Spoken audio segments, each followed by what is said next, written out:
कहते हैं मरने से पहले कोई इंसान झूठ नहीं बोलता। दरअसल जब किसी इंसान को इस बात का एहसास हो जाए कि वो मरने वाला है तो उसके मुंह से निकला हुआ एक एक शब्द की बड़ी कीमत होती है। खासकर तब जब मजिस्ट्रेट के सामने किसी का बयान हो रहा हो। उन बयानों को जब कोर्ट में पेश किया जाता है तो जज भी उन बयानों को बड़ी गंभीरता से लेकर आरोपियों को सजा सुनाता है। दरअसल आज की कहानी जो मैं आपको सुनाने जा रहा हूँ, इस कहानी में कुछ ऐसा ही होता है, लेकिन जो बयान दिए गए थे वो जज या कोर्ट के सामने या मजिस्ट्रेट के सामने नहीं दिए गए, बल्कि वो अपने भाभी से कुछ ऐसी सच बता के जाती है कि जिस सच को सुनने के बाद उसकी भाभी के पैरों तले जमीन खिसक जाती है। दरअसल एक लड़की ने 7 जनवरी तक जीने मरने के अपने पति के साथ कस्में खाई थी, लेकिन वो पति पत्नी के साथ महज 7 दिन तक कहीं जिंदा रहती है। लेकिन 7 दिन उसने एक पल को कितनी मुश्किल से जिया होगा, शायद आपको इस बात का अंदाजा भी नहीं होगा। दरअसल उस लड़की ने जो हुआ था उसके साथ वो वाकई बहुत भयानक होता है। इस कहानी को सुनने के बाद शायद आपको ऐसा भी लगेगा कि कोई पढ़ा लिखा इंसान ऐसा कदम नहीं उठा सकता, जबकि जो व्यक्ति जो कदम उठाता है वह पेशे से इंजीनियर होता है। नमस्कार, मैं अनिश कुमार। आज की जो सच्ची घटना है मैं आपको सुनाने जा रहा हूँ। यह सच्ची घटना उत्तर प्रदेश के एक ज़िला है हमीरपुर के ही एक कॉलोनी हो लगती है, PWD कॉलोनी बात कर रहा हूँ 3 की। फरवरी 2024 की शाम की यहाँ से लगभग 22 किलोमीटर दूर एक ज़िला है जलौनी, उसी का ही एक इलाका लगता है उरई के रहने वाले विजय अमोरा। उनकी बारात गई थी इसी हमीरपुर सदर कोतवाली क्षेत्र में, और जब बारात जाती है तो बारात में घर के लोग भी, परिवार के रिश्तेदार भी, सभी लोग शामिल होते हैं। बड़ी धूमधाम से शादी समारोह होता है। रात में जब फेरे हो रहे थे तो पंडित जी अपने जो भी फेरे औपचारिकता हो रही थी, तभी दूल्हा दुल्हन को कस्में भी खिलाते हैं साथ जीने के साथ मरने की। तो सब कुछ ठीक ठाक होता है। अगला दिन निकलता है, यानी 4 फरवरी 2024 को दूल्हा दुल्हन खुशी खुशी विदा कर दिया जाता है। जब यह दुल्हन विदा हो रही थी तब लोगों में बड़ी खुशी की लहर भी थी, क्योंकि सब कुछ जो किया था उस लड़की के भाई ने किया था।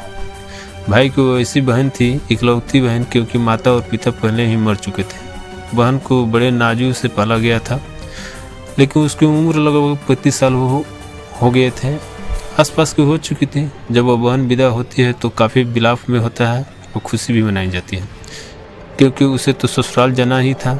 अब लड़की जब ससुराल के जाकर विदा हो पहुंच जाती है तो वहां जाने के बाद उसकी जो शादी की पहली, यानी सुहाग रात की पहली जो रात होती है, वह रात उतनी भयानक हो जाएगी। उस लड़की ने इस बात की कभी कल्पना नहीं की थी। दरअसल बताते हैं कि जो दूल्हा होता है वो सॉफ्टवेयर इंजीनियर होता है।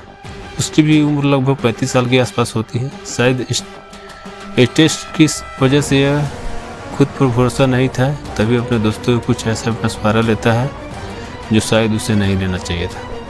दोस्तों से बातचीत करता है और बातचीत करने के बाद सीधा अपनी बीवी के पास जाता है और कुछ खा लेता है। बताते हैं ऐसा दावा किया जा रहा है कि जैसे शक्तिवर्धक उसने गोली खाई, और गोली खाने के बाद वह पत्नी के पास जाता है और उसके साथ सुहाग रात मनाने की कोशिश कर रहा था।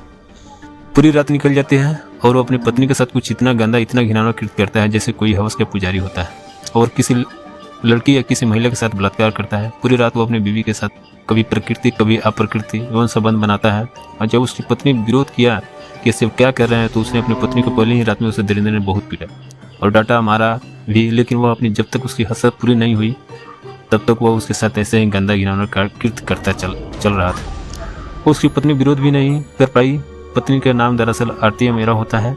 आरती अमेरा इस बात से विरोध नहीं कर पाएगी क्योंकि पहला दिन है, ससुराल में कुछ कहेंगी तो शायद किसी को बुरा भी लग सकता है, और यह सब तब यह प्रक्रिया होती है, उस प्रक्रिया को गुजरना ही पड़ता है। अगला दिन निकल जाता है। निकलने के बाद वो उसकी तबीयत थोड़ी बिगड़ने लगती है, उसे उल्टियाँ होने लगती है।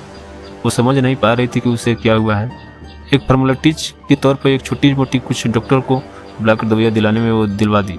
फिर एक और रात आती है। जब दूसरी रात आती है तो दूसरी रात में भी कुछ उसके साथ ठीक वैसे ही होता है जैसे पहली रात हुआ था। दूसरी रात में ही शक्तिवर्धक गोलियों का प्रयोग किया गया। उसके बाद फिर उसके साथ वही शारीरिक संबंध बनाए।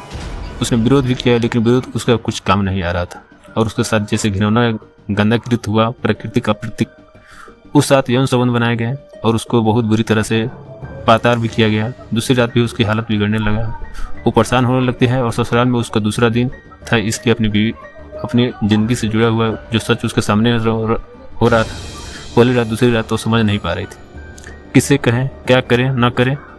दूसरी रात भी निकल जाती है और फिर तीसरी रात भी कुछ इसके साथ यही होता है। और दूल्हा उसको जितना जी चाह रहा था उसके साथ प्रकृति का प्रत्यक्ष संबंध बना अपनी हवस को वो पूरी कर रहा था। उसकी पत्नी के साथ क्या हो रहा था उसको बिल्कुल नहीं पता, जबकि उसकी पत्नी को आंतरिक अंग थे वो डैमेज भी हो रहे थे। तीसरा दिन यानी कि वो अपनी जेठानी से बताती है कि मेरी तबीयत बहुत ज़्यादा खराब है, मैं समझ नहीं पा रहा हूँ कि आखिरकार क्या करूँ। उसे वो लगातार उल्टियाँ पर उल्टियाँ हो रही थी और उसके छोटे मोटे डॉक्टर्स को दिखाया, लेकिन उसे आराम नहीं मिला। उसकी जेठानी होती है, जेठानी ने लड़की को मायके वालों को सूचना दी कि तुम्हारी बहन की तबीयत बिगड़ रही है, समझ नहीं आ रहा है कि आखिर बात क्या है, उसे आकर देख लो और हो सके तो कहीं अच्छे जगह इसका इलाज करा दो। लड़की वाले आखिरकार इस बात को सुनते हैं और सुनने के बाद उन्हें समझ नहीं आ रहा था कि अभी तो उसके 2-3 दिन पहले ही ऐसा विदा होकर गई है, लेकिन आखिरकार वो क्या रहा है। 1-2 दिन लग जाते हैं, यानी 7 फरवरी 2024 को लड़की का भाई उसके पास आ जाता है और जाने के बाद जब देखता है तो लड़की की हालत वाकई बहुत ज़्यादा खराब होती है। लड़का समझ से परे था, इसलिए उसे अपनी बहन को यहाँ से लेकर सीधा कानपुर जाता है। कानपुर के ही एक प्राइवेट नर्सिंग होम में अपनी बहन को एडमिट करा देता है। जब बहन का इलाज चल रहा था तभी भाभी उसे पूछ बैठती है, आखिरकार बेटा क्या बात है, तुम इतनी परेशान क्यों हो, तुम्हारी तबीयत इतनी ख़राब क्यों हुई है, क्या वजह है। तब वो अपने भाभी को पूरी कहानी बयां करती है कि उसकी जो पति है उसके साथ जो शायद यह संबंध बना रहा था, उसने शायद कुछ ऐसी गोलियों का प्रयोग किया जिसने क्या उसकी तबीयत लगातार बिगड़ती चली गई और उसके साथ प्रकृति हर तरह से उसके साथ संबंध बनाए। डॉक्टर ने इलाज शुरू कर दिया। 8 फरवरी 2024 को इलाज जब शुरू होता है, जैसे जैसे वक्त आगे बढ़ रहा था वैसे वैसे ही उस लड़की की हालत ज़्यादा बिगड़ती चल जा रही थी। वो समझ नहीं पा रहे थे आखिर क्या हो क्या रहा है। डॉक्टर भी नहीं समझ पा रहे थे आखिरकार इसके साथ क्या हो रहा है। तभी डॉक्टर ने भी उसके साथ रहती है और डॉक्टर ने भी समझाने की कोशिश करी। 10 फरवरी 2024 को दोपहर लगभग 3:30 के आसपास दुल्हन ने हमेशा के लिए दम तोड़ दिया, मर जाती है। जब मरती है तो घर में रो कर लोगों का बुरा हाल हो जाती है। फिर मीडिया वालों के पास तक यह सब बात पहुंच जाती है तो मीडिया वालों ने उस डॉक्टर से बातचीत करने की कोशिश की, आखिरकार इसके साथ हुआ क्या था। तब डॉक्टर ने भी दबी जुबान में अपना नाम न छपने की शर्त पर यह बात बताई कि इस लड़की के साथ कुछ ऐसा हुआ है जैसे कई लोगों ने मिलकर इसका सामूहिक बलात्कार किया हो, सामूहिक गैंगरेप किया हो और इसे इतनी प्रताड़ित की गई है जिसकी वजह से इसके जो शरीर के आंतरिक अंग थे वो भी डैमेज हो चुके हैं।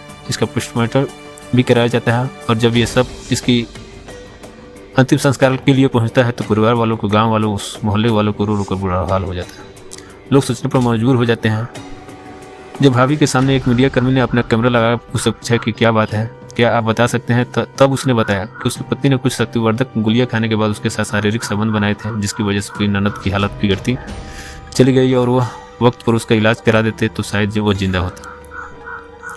उसके साथ ऐसा कुछ नहीं होता। जब वो लोग यह कहने लगे कि यह लड़की वाकई बहुत अभागी थी, पहले तो इसके माँ बाप मर चुके थे, हल्की भाई ने पूरी ईमानदारी के साथ उसकी शादी की, बड़े नाच प्यार से इसे पाले थे, पोसे थे, कुछ किया, लेकिन जिसके साथ इसने जीने मरने की कसम खाई थी 7 जन्मों तक, वो भी 7 दिन तक ही उसके साथ रह सके और जो भी हुआ वो वाकई बहुत भयानक होता। इस घटना के बाद लोगों को यकीन नहीं हो रहा था कि एक दूल्हा के साथ आखिरकार ऐसा कदम कैसे उठा सकता है। हैरान करने वाली बात यह भी है कि जब मीडिया में यह बात खबर प्रकाशित होती है उसे ही पता चलता है कि पता नहीं ऐसे कौन से दोस्त होंगे, किस प्रकृति के दोस्त होंगे जिन्हें यह सलाह मशवरा दी गई। वो शक्तिवर्धक कैप्सूल या गोलियां खाकर अपनी पत्नी के साथ सुहागरात मनाए। हैरान करने वाली बात है वो पढ़ा लिखा इंसान है, वह ऐसा कैसे कदम उठा सकते हैं। यदि कुछ ऐसा दिक्कत भी, कुछ गड़बड़ थी तो किसी डॉक्टर की सलाह मशवरा ले सकता था, लेकिन ऐसे उतंडी टाइप के दोस्त के पास जाने से पता नहीं उसे क्या ज़रूरत है। जो भी होता है बहुत गलत होता है, लेकिन मीडिया में यह भी बात प्रकाशित हो रही थी तो दूल्हा या दवा खाकर उसकी दुल्हन पहले से ही बीमार थी और बीमार लड़की की उसे शादी कर दी गई, इसलिए उसकी लगातार तबीयत बिगड़ती चली जाती है। उस पर तो बेवजह के फ्यूचर के इल्जाम लग रहे हैं और कौन सा सच्चा है कौन सा झूठा है। हल्की लड़की को भाई ने ऐसे एसपी को तहरीर दी है कि तहरीर देने के बाद इस मामले की जांच करा उचित कदम उठाने की बात कही। अब आगे क्या होगा यह तो खैर जांच के बाद ही स्पष्ट हो सकेगा, लेकिन मीडिया में जिस तरह की खबर आई है वह वाकई अपने आप में हैरान करने वाली है।